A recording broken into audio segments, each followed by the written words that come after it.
Daniel Carter stood at his father's grave with nothing but a cheap suit and a shattered heart, watching the only man who ever truly understood him get buried 6 feet under.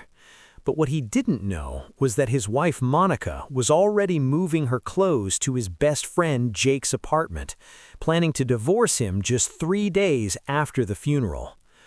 Daniel, a struggling coffee shop owner who'd spent his last decade caring for his sick dad while his marriage fell apart, thought he'd lost everything when his wife handed him divorce papers with Jake's signature as her attorney.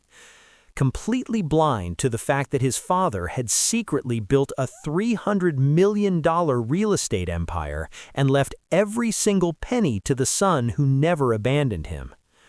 Monica married Jake in a quick courthouse wedding 2 weeks later, showing off her new ring all over town while Daniel cried alone in their old apartment. But neither his ex-wife nor his backstabbing best friend knew about the inheritance letter sitting in a lawyer's office across town. What happens when a man who lost everything finds out he's worth $300 million and the wife who left him at his lowest point comes begging to come back? What did Daniel do after inheriting $300 million that would shock his ex-wife so badly she'd regret every decision she ever made? And why would a betrayal so cruel, a divorce so heartless, and a best friend's ultimate backstabbing lead to a payback so smart it would leave everyone speechless? Daniel Carter's hands shook as he held the cheap coffee cup in the bright waiting room of Harrison and Associates law office. The letter had arrived yesterday, serious and urgent, asking him to come in for matters about the estate of Thomas Richard Carter. He'd almost thrown it in the trash. His father had died 3 weeks ago with nothing but hospital bills and old memories, and he'd buried him with money borrowed from his maxed-out credit cards. The divorce papers sat in his backpack, signed and finished yesterday. Monica, his wife of 8 years, ex-wife now, the woman who'd promised to stick with him through thick and thin, had waited exactly 72 hours after his father's funeral to tell him she was leaving. Not just leaving, she was marrying Jake Peterson, his best friend since college days, the rich investment banker who'd sat next to Daniel at the funeral and grabbed his shoulder while saying how sorry he was. Daniel remembered that moment so clearly now. Jake's hand on his shoulder, heavy with fake sadness. Monica standing on Jake's other side, her eyes completely dry, her hand already naked without the simple wedding ring Daniel had saved 6 months to buy.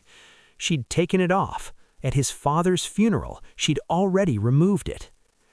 "Mr. Carter," a woman in her 50s walked in, professional and warm. "I'm Rachel Harrison. Please follow me." The office smelled like old leather and dusty books, reminding Daniel painfully of his own dying coffee shop, the one Monica had called "your little hobby" during their last big fight. Rachel pointed to a chair across from her huge desk and opened a file that looked impossibly thick. "I know this is a hard time," Rachel started, studying his face with a look he couldn't understand. "Your father was an amazing man, Daniel. He was also one of my most careful clients for the past 30 years. Daniel blinked, confused. "Client? My dad worked as a construction worker. He could barely pay his rent." "Your father," Rachel interrupted softly, "was a brilliant real estate investor and builder. He started with nothing, built everything in secret, and protected you from that world on purpose." The room seemed to spin. Daniel grabbed the chair arm tight. Rachel slid a paper across the desk. "Your father's estate is worth $300 million. You are the only person who gets it. Everything. The real estate investments, the apartment buildings, the land developments, the construction companies he owned, all of it goes to you starting right now." The words made zero sense. Daniel stared at the numbers, at his father's signature, at the date he'd updated this will 6 months before his death when he could barely write. "This can't be real," he whispered, his voice breaking. Rachel opened another folder. Your father started investing in the early 80s with $500 he saved. He had an incredible talent for seeing which neighborhoods would grow and which buildings to buy cheap. He bought apartments in Brooklyn before it got expensive. He built storage facilities before anyone thought they were valuable. He bought land that became shopping centers. He lived in a tiny apartment, put everything back into the business, and never spent a dollar on himself. Why didn't he tell me? Daniel's voice cracked, tears starting to form. He wanted you to build your own life, make your own choices without money changing who you were. He left you a letter. Rachel handed him an envelope, his father's messy handwriting across the front. Daniel's hands shook as he opened it. His father's voice spoke through every word. My dear son Daniel, if you're reading this, I'm gone, and you're probably confused and angry. I kept this secret because I needed to know you'd become the man I raised you to be without money changing your path. You chose kindness over greed when you opened that coffee shop. You chose love when you married Monica. You chose family when you took care of me these last years instead of chasing money and success. Now I need you to choose wisdom.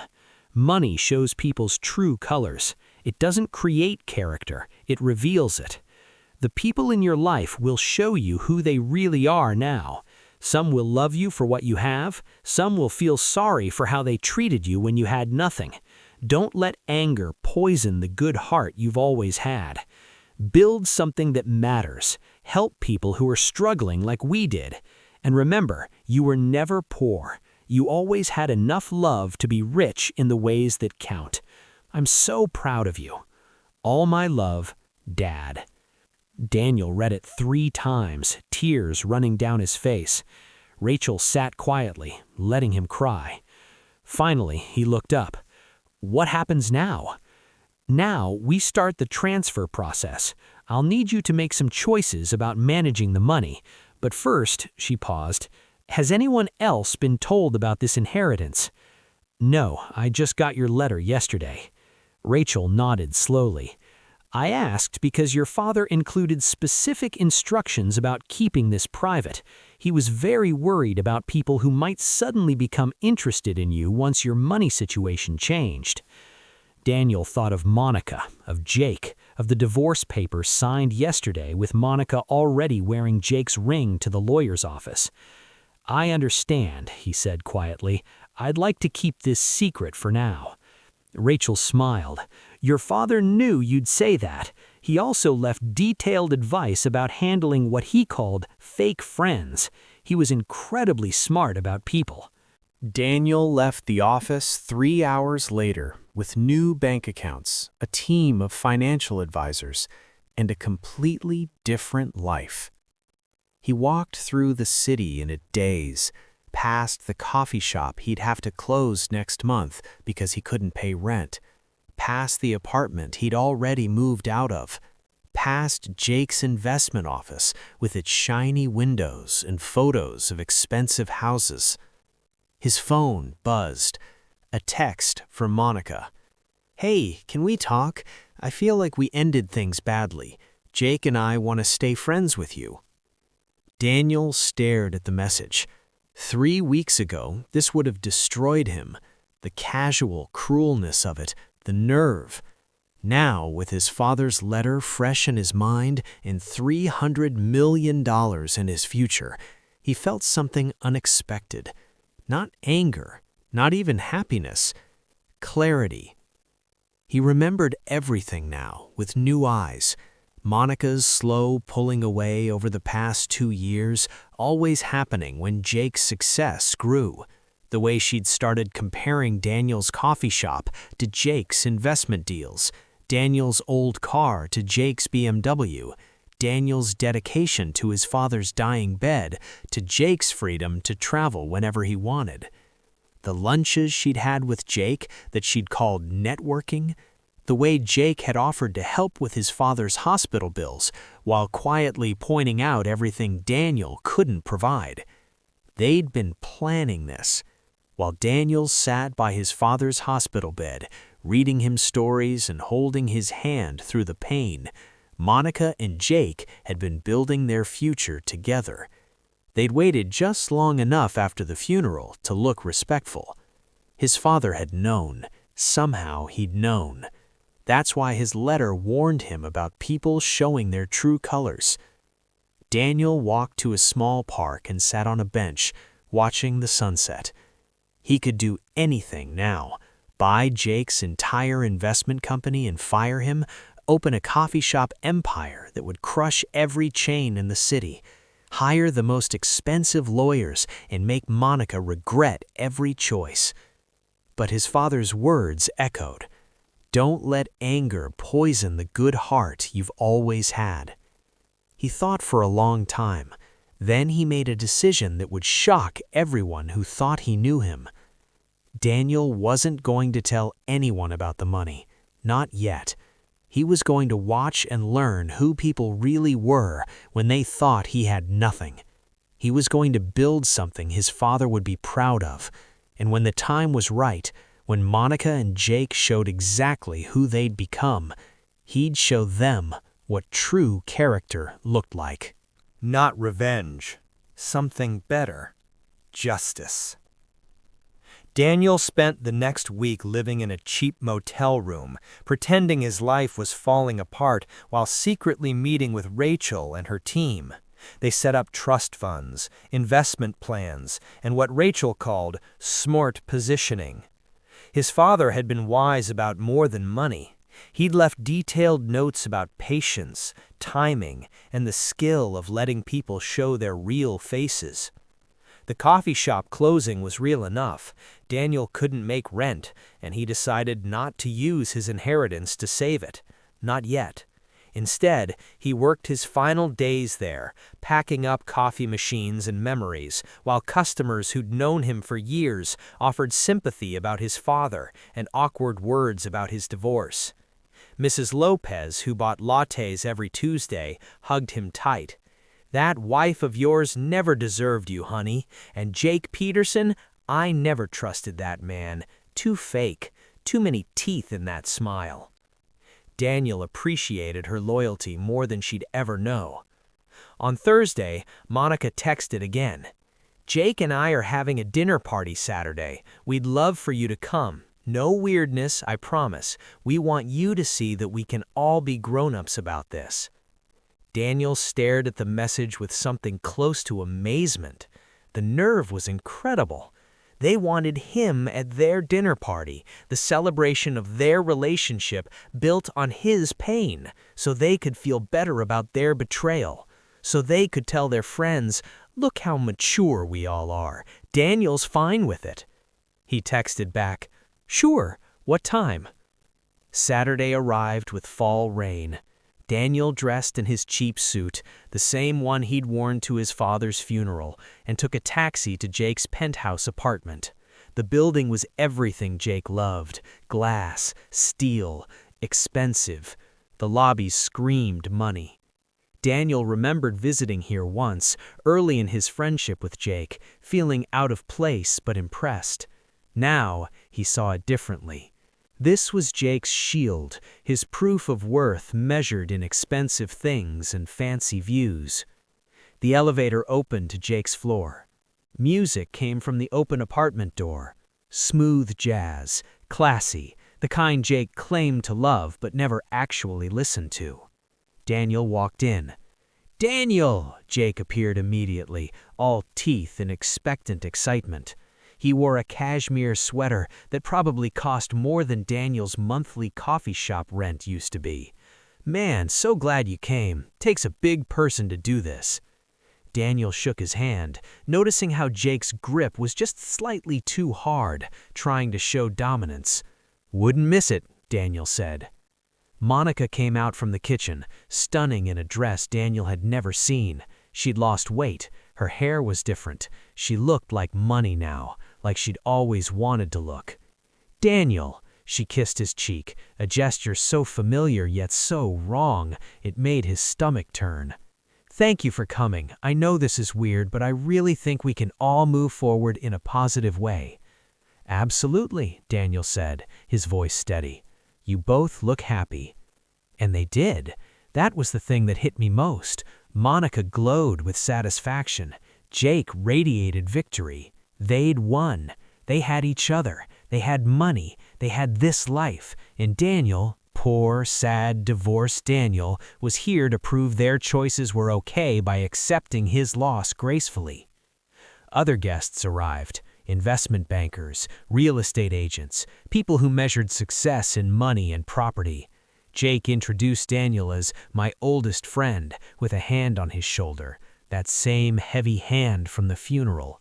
Monica played the perfect hostess, occasionally touching Jake's arm with ownership.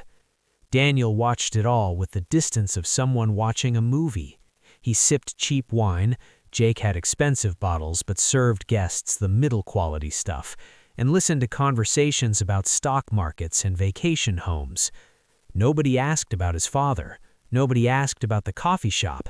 He was furniture, a prop in Jake and Monica's story of mature post-divorce friendship.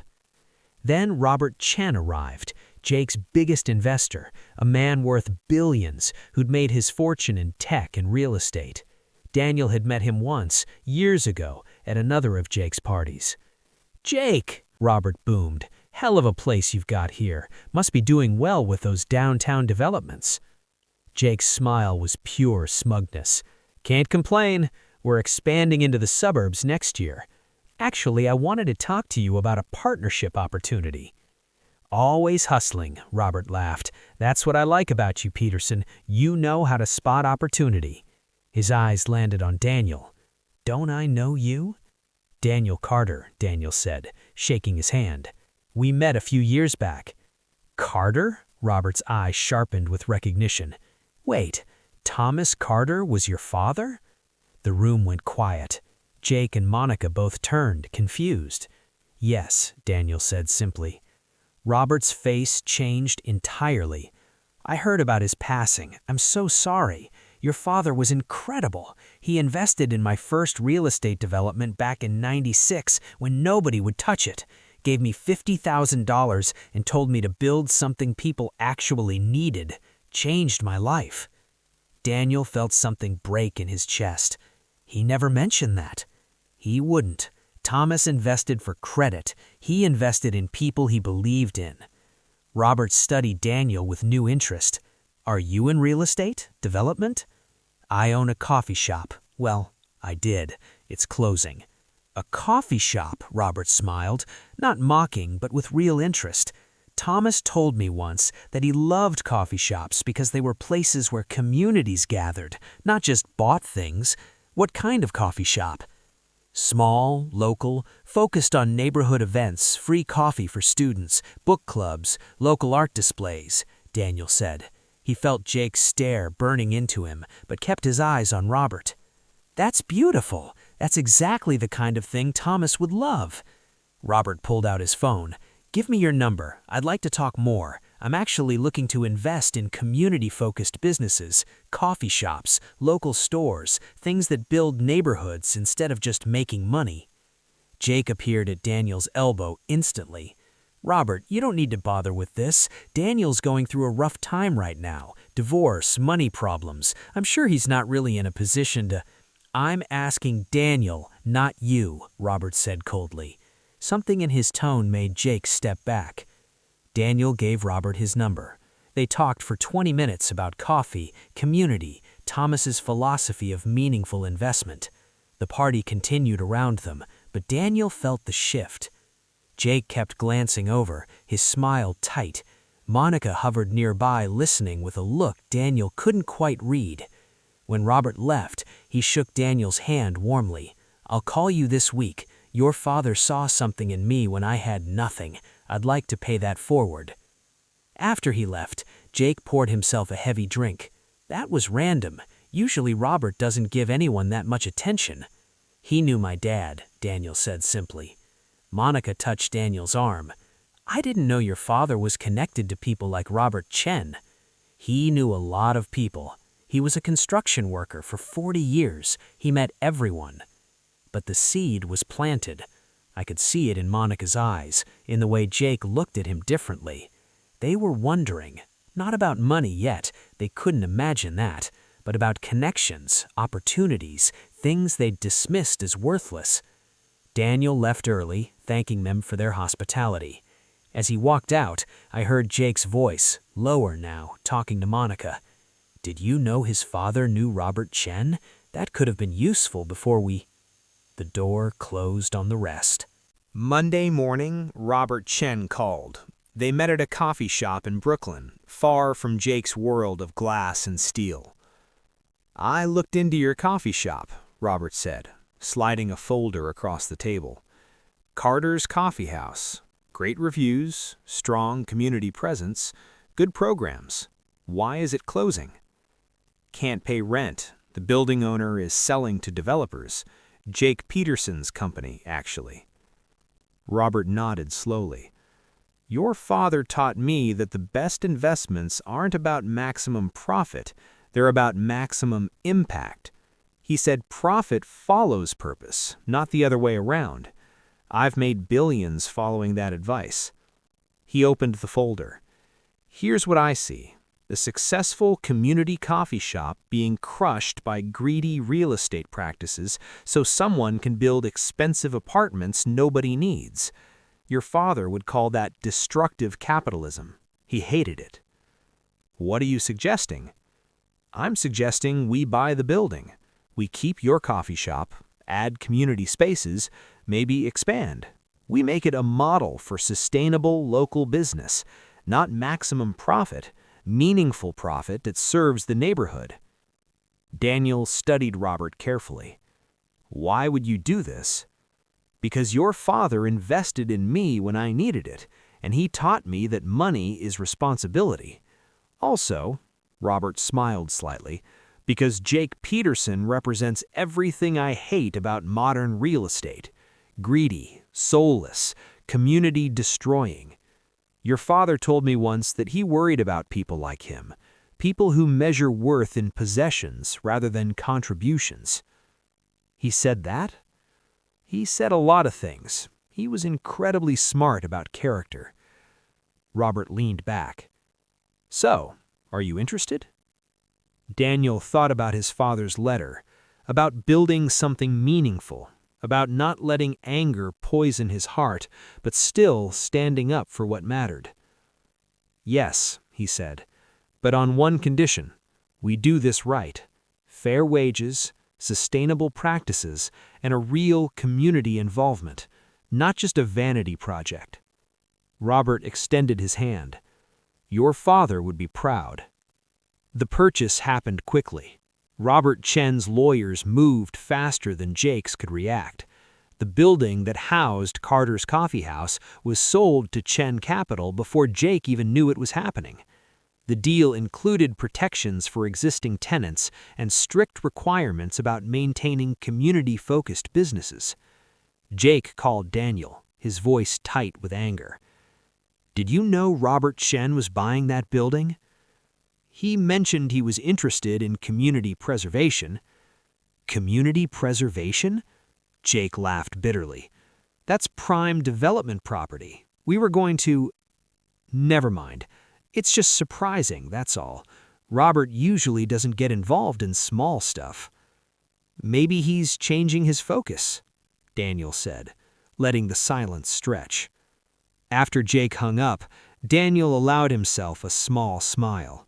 Not revenge, just natural consequences. The coffee shop reopened with funding for complete renovation.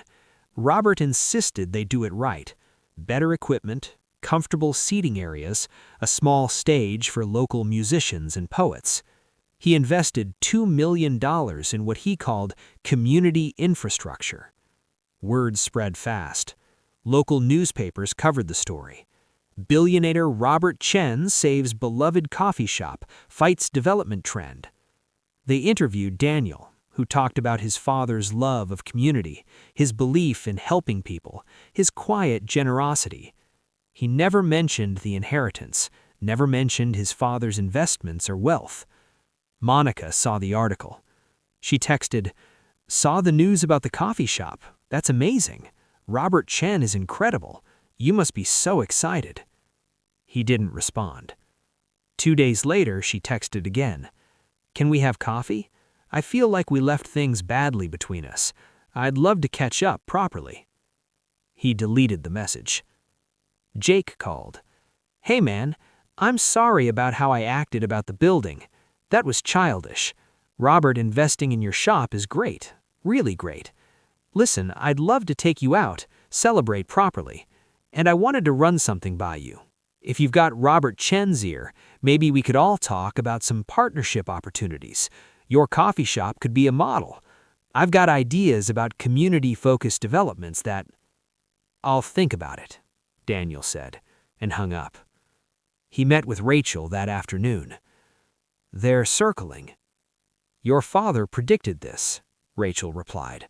"He called it the sudden value recognition phase. People who ignored you or betrayed you suddenly see potential usefulness, not because you've changed, but because their view of what you can offer has changed." What did he recommend? Rachel pulled out another letter, this one thicker. She wrote separate guidance for different scenarios. This one is labeled, "When the Vultures Notice." Daniel opened it. His father's handwriting, still strong despite being written during his illness. "Daniel, if people who hurt you are suddenly interested in friendship again, remember they're not seeing you, they're seeing opportunity. Don't be cruel, but don't be stupid either. Test them. Give them chances to show real regret or continued selfishness. Their choices will reveal everything. But here's the important part. Don't lose yourself in games. Don't become the kind of person who uses money as a weapon. Use it as a mirror. Let it reflect people's true nature back at them. Then decide who deserves a place in your future. And remember, some people won't change. Monica chose comfort over love. Jake chose opportunity over friendship. Those are character revelations, not temporary mistakes. Believe them. Love, Dad. Daniel folded the letter carefully. He really did know everything. He was dying for 2 years, Rachel said quietly. He had time to think about what mattered and what didn't. He used that time to protect you from every trap he could imagine. What do I do now? You live your life, build your coffee shop, help your community. And when Monica and Jake show you who they really are, because they will, you'll know exactly how to respond. 3 months passed. The coffee shop thrived. Daniel hired staff, built programs, created spaces for the neighborhood to gather. He lived simply, still in his cheap motel room, still driving his old car, still wearing his worn suits. To everyone in his neighborhood, he was just Daniel Carter, the guy who'd saved the coffee shop with Robert Chen's help. But word was spreading in certain circles. Robert Chen had introduced Daniel to other investors, other business people who cared about community. They'd heard about Thomas Carter's legendary instincts, his quiet empire, his son who'd inherited his values, if not, as they assumed, his fortune. Jake heard the rumors. He called Daniel weekly now, suggesting dinners, partnerships, opportunities. Daniel accepted one dinner. They met at an expensive restaurant, Jake's treat. "I've been thinking," Jake said, cutting into his steak. "You and Robert have something special, real community connection. I've got capital and development expertise. What if we partnered? We could do genuine community-focused development, not the greedy stuff, real sustainable growth." Daniel sipped his water. "Why the change in philosophy?" "I'm realizing there's more to success than profit margins. Monica's been pointing it out too. She always said you had the right values, even when we—" He stopped, regrouped. "Even when things were difficult." "Monica said that?" "She feels terrible about how things ended. She said so many times. The timing was awful, right after your dad's funeral. We weren't thinking clearly. We were caught up in our own stuff and didn't consider your feelings." Daniel set down his glass carefully. "You were caught up in your own stuff." "Yes, exactly." Jake leaned forward. "Listen, I know I messed up. I know the way things happened wasn't right, but I've known you since college, man. That matters. and now we have a chance to do something meaningful together, something your dad would have been proud of." The mention of his father made Daniel's jaw tighten. "Don't." "Don't what?" "Don't use my father to manipulate me. You never knew him. You visited once in 2 years while he was dying. Once for 20 minutes. You brought expensive flowers he was allergic to and talked about your investment deals the entire time." Jake's face went red. "That's not fair. I was busy. I didn't know he—" "You didn't care," Daniel said quietly. "You didn't care because he was dying and couldn't offer you anything. Just like you didn't care about me once Monica decided I couldn't offer her the lifestyle she wanted." "Now wait a minute. I'm not angry, Jake. I'm just clear. You're here because you think I'm connected to Robert Chen's money. You think I'm a gateway to opportunities. You're not wrong about that. But what you don't understand is that I learned from my father how to recognize people who love what you have versus people who love who you are." Jake's expression hardened. "So what? You're just going to cut me out, forget 15 years of friendship?" "I'm not forgetting anything. That's the problem. I remember all of it, including the parts you'd prefer I didn't." Daniel stood, placed money on the table for his meal. "The coffee shop is doing well, thanks for asking. I'm helping 3 other community businesses Robert is investing in, also thanks for asking, and I'm starting a foundation in my father's name to support small business owners facing greedy real estate practices. Really appreciate your concern about all that." He walked out. Jake didn't follow. Monica called the next day. Her voice was tight, controlled. "Jake said you basically accused him of using you. That's not fair, Daniel. He genuinely cares about you." "Is that why you're calling? To defend Jake?" Silence. Then, "I'm calling because I think we need to talk. Really talk. Can I come by the coffee shop?" "Why?" "Because I owe you an apology. A real one. Not the surface stuff I said before. I need to explain some things." Against his better judgment, Daniel agreed. She came that afternoon, dressed casually in a way that seemed designed to remind him of better times.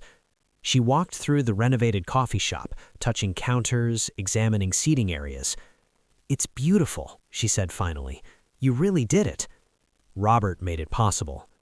"I heard rumors about your father, that he was more than just a construction worker, that he knew people, had investments." There it was.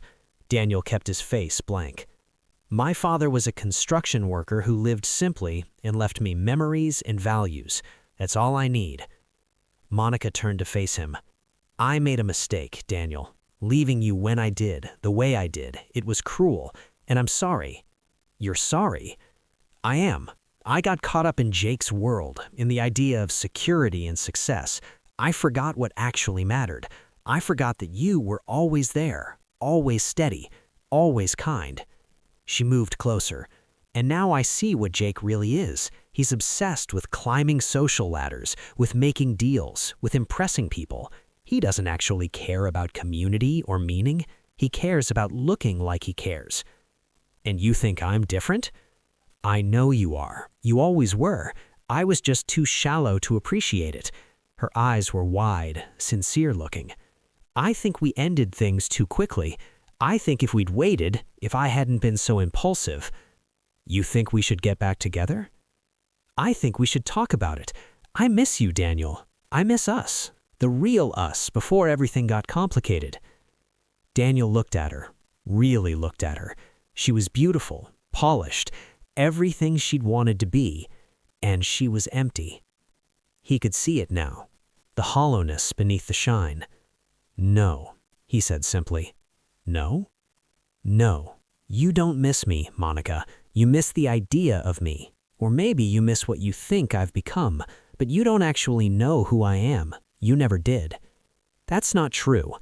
You left me 3 days after I buried my father, the only person who ever really loved me unconditionally. You didn't even wait a week. You were already wearing Jake's ring at the funeral." Her face flushed. "I explained that. We got caught up." "You got caught up in seeing an opportunity and taking it. That's fine. That's your choice. But don't come here now and pretend it was a mistake just because Jake isn't what you thought he'd be, or because you heard rumors that my father had connections.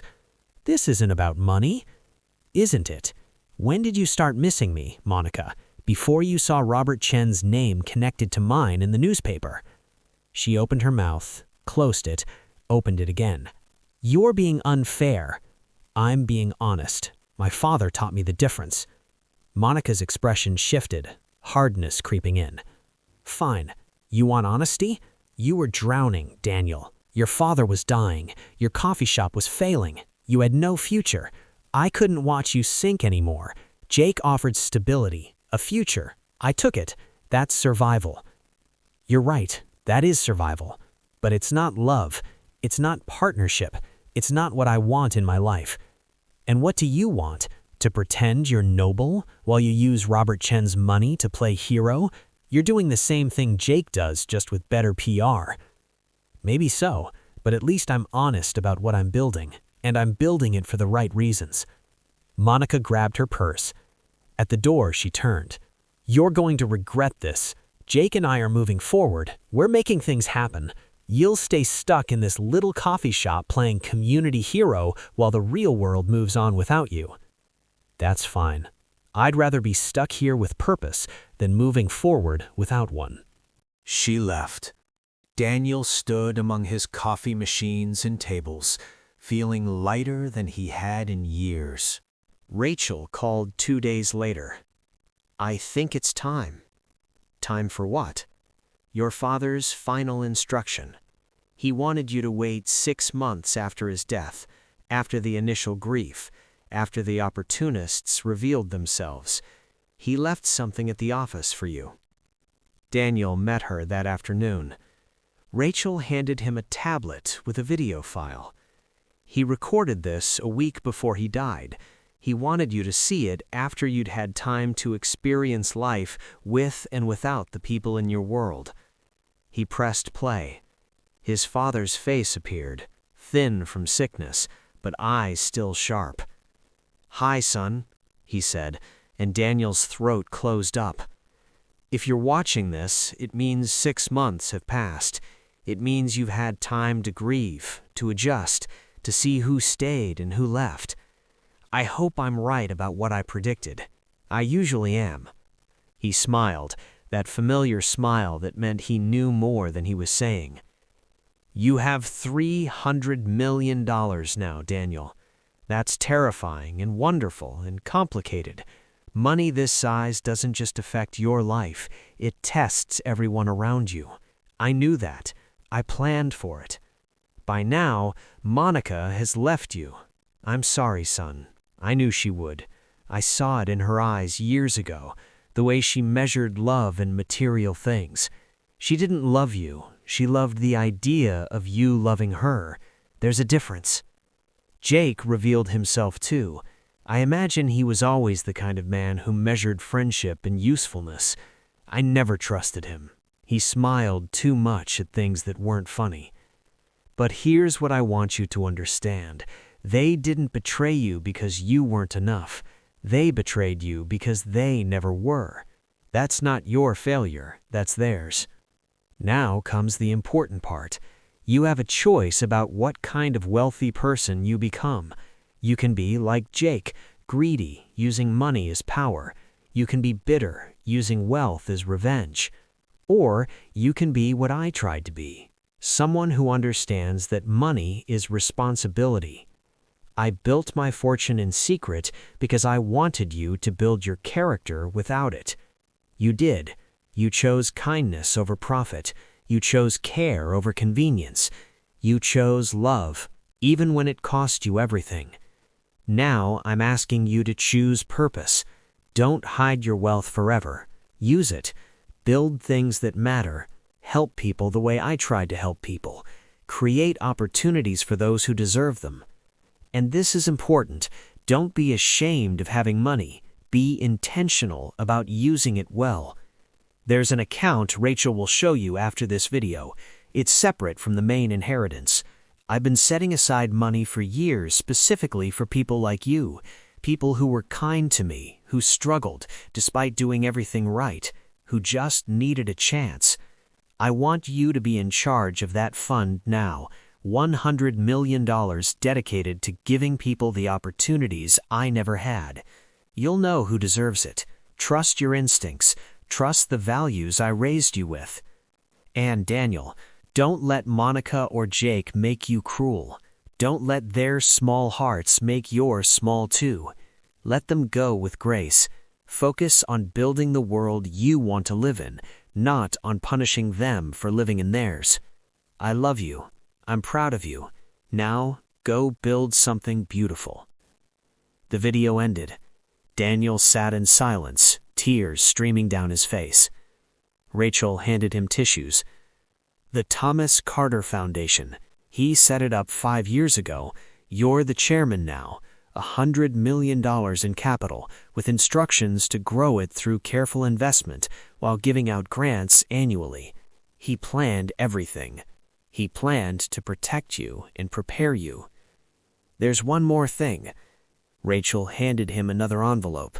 He wrote letters, dozens of them, to people he helped over the years, people he invested in, people whose lives he touched. He wanted them delivered after his death, each one explaining what he did and why, and introducing you as someone who might continue his work. Why? Because he wanted you to know you're not alone.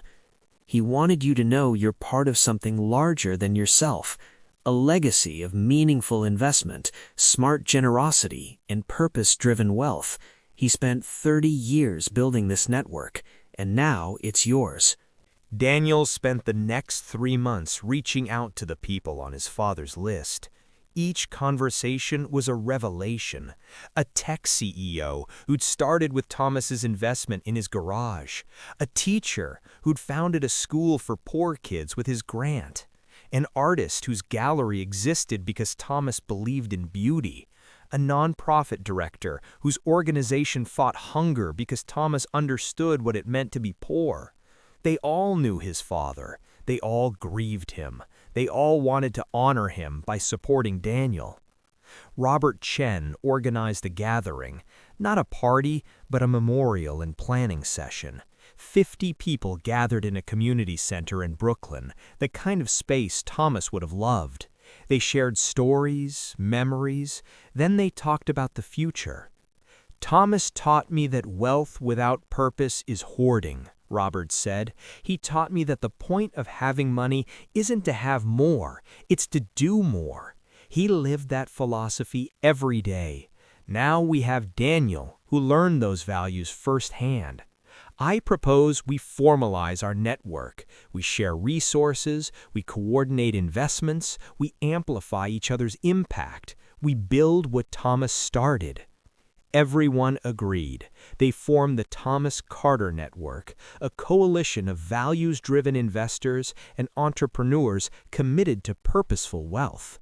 Daniel became the coordinator, the inheritor not just of his father's money, but of his mission. News spread. The Wall Street Journal ran a feature, The Secret Millionaire, Thomas Carter's Silent Revolution in Responsible Wealth. The article detailed his strategy, his values, his incredible financial success achieved without greed or destruction. Daniel was interviewed, careful to honor his father's privacy while sharing his philosophy. Jake called. Daniel let it go to voicemail. Monica sent a long email apologizing again, explaining how she'd made mistakes, how she'd grown, how she'd love to reconnect. Daniel deleted it without responding. He ran into them 3 weeks later at a charity gala. The Thomas Carter Network was donating $5 million to community development programs. Daniel was there representing the foundation, dressed well now, not flashy, but polished, confident, comfortable. Monica saw him first. Her face went white. Jake turned, his expression cycling through confusion, recognition, and something like horror. Daniel nodded politely. "Monica, Jake." "Daniel," Monica's voice was thin, "I didn't know you'd be here. I'm with the Thomas Carter Foundation. We're donors." Jake's jaw worked. "Your father's foundation?" "My father built it. I run it now." The pieces were clicking together for them. The rumors, the connections, Robert Chen, the Wall Street Journal article they'd obviously read, the money that had been there all along, hidden, waiting. "You inherited?" Jake started. "I inherited my father's values and his life's work, yes." Monica touched her throat, her new diamond necklace catching light. "You let us think—" "I didn't let you think anything. You thought what you wanted to think. You saw what you wanted to see. Neither of you ever asked about my father's life, his work, what mattered to him. You were too busy measuring success in ways he taught me didn't matter." "That's not fair," Jake said, his voice rising. "You deliberately hid. I deliberately lived my life. You deliberately showed me who you were when you thought I had nothing. Thank you for that. It was clarifying." Robert Chen appeared at Daniel's elbow. "Daniel, they're ready for the announcement." "Coming." Daniel turned back to Monica and Jake one last time. "My father taught me that character is what you do when nobody's watching and nobody will know. You both showed me your character perfectly. I hope you build the life you wanted together. I really do. I just won't be part of it." He walked away. Behind him, I heard Monica's sharp gasp, Jake's muttered curse. He didn't look back. On stage, Daniel announced $5 million in grants to 12 community organizations. He talked about his father's vision, his values, his belief that wealth was responsibility. He introduced the Thomas Carter Network and its mission to transform how wealth worked in society. The applause was thunderous. Afterwards, during the reception, a young woman approached him nervously. She looked about 25, dressed in second-hand professional clothes. "Mr. Carter, I'm Lisa Martinez. I run a nonprofit literacy program in the Bronx. We serve immigrant families. Your father donated to us for 5 years. He never met me, never visited, never asked for credit. He just believed in what we were doing. When he died, I cried for a week. He changed my life and the lives of thousands of kids." Daniel's face felt his chest tighten. "Thank you for telling me that. I wanted you to know that what you're doing, continuing his work, it matters. He saw people others ignored. He invested in hope when it was cheaper to invest in cynicism. That's rare. That's precious." They talked for an hour. Lisa told him about her programs, her dreams, the obstacles she faced. Daniel listened, really listened, the way his father had taught him. When she left, Rachel appeared. "Your father would be so proud." "I hope so. I know so. You chose grace over revenge, purpose over bitterness, building over destroying. That's who he raised you to be." Daniel looked around the room at the people talking about community, about impact, about meaning. His father's people, his people now. He thought about Monica and Jake, probably still reeling in some corner, calculating what they'd lost.